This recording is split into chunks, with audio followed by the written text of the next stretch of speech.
Grammy-nominated band My Morning Jacket is known for southern-tinged, moody rock.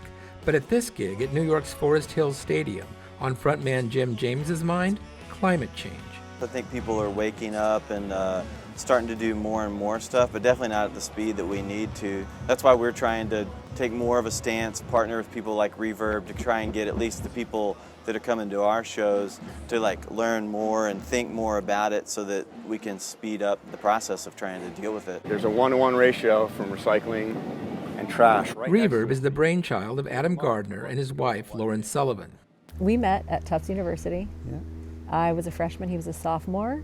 I saw him singing in his a cappella group at my dorm orientation. I thought, gee, that guy's cute.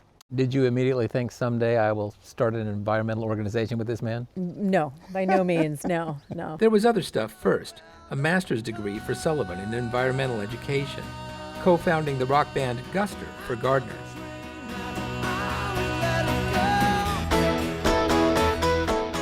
We were touring heavily with my band, Guster, and so as I was falling in love with her, through osmosis, I was getting the environmental lens put in front of my eyes and started looking at the touring world.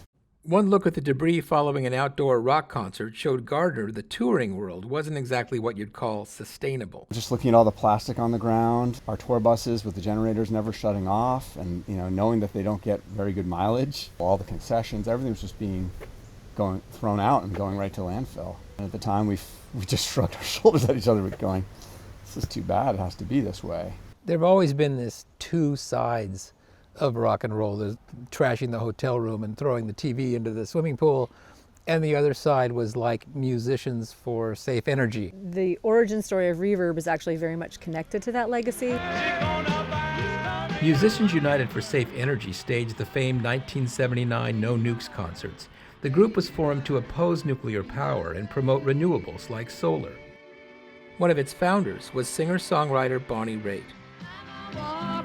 She would become an inspiration for Reverb.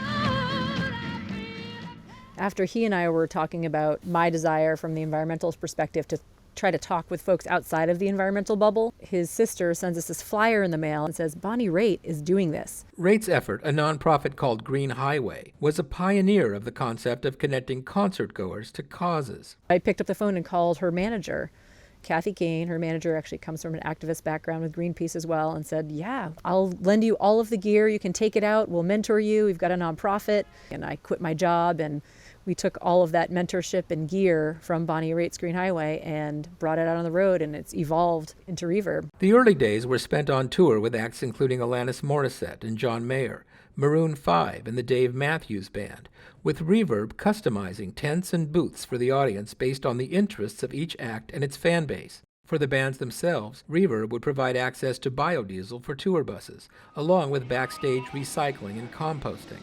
On this day, Gardner is showing me around at Forest Hills.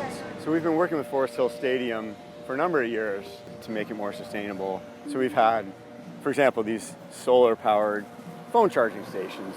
How do you convince a big famous venue like this to take part in what you're doing? They've got so much else to worry about and so much else going on. They're understanding now more than ever that this is what artists want, this is what fans want.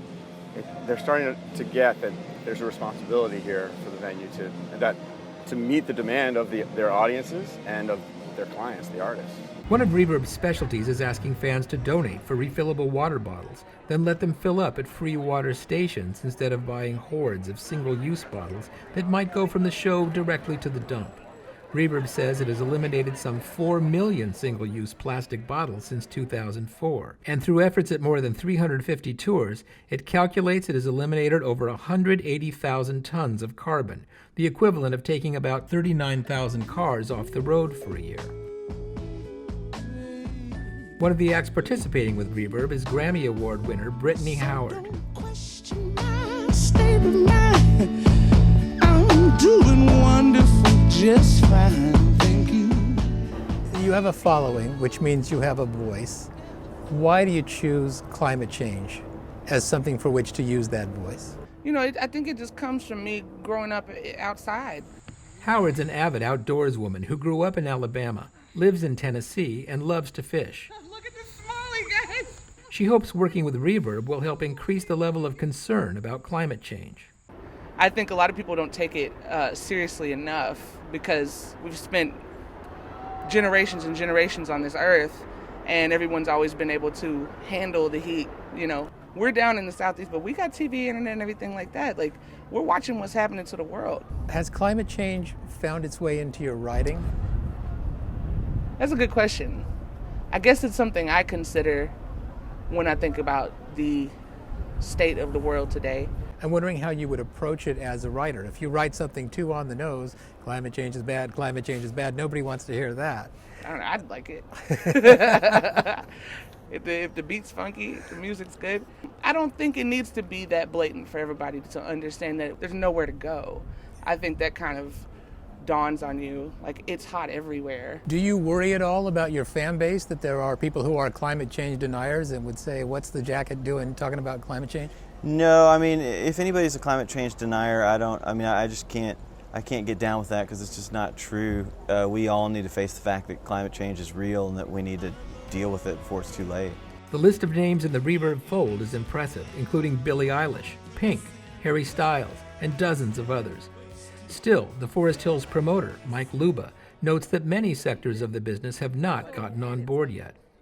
Do you have to fight in the music industry to make your point and to get what you want done vis-a-vis climate change? Yes, and the music industry has to actually spend money to take the steps to fix this legacy of giant buses, private planes, and the music business has the opportunity to lead, and it really hasn't, and that's the bummer. And I think it's just come down to people have to put their money where their mouth is, and that's what Reverb's are trying to do. This past summer, Adam Gardner and Guster played what the band called the first carbon positive show ever held at Colorado's famed Red Rocks Amphitheater. Along with the usual efforts, a portion of the ticket price supported a Denver nonprofit caring for recently planted trees, and a project in Colorado sequestering carbon. It does remain to be seen whether the whole music industry can ever be made sustainable, given all the travel, the difficult routing, and of course the flights many bands take. There is some kind of systemic logistical piece that needs to happen there on the sustainability front, and I don't know if we have the answer to that quite yet, but we can do complicated things, right? So I think that's one of those things that over time we will need to, as an industry, figure that out.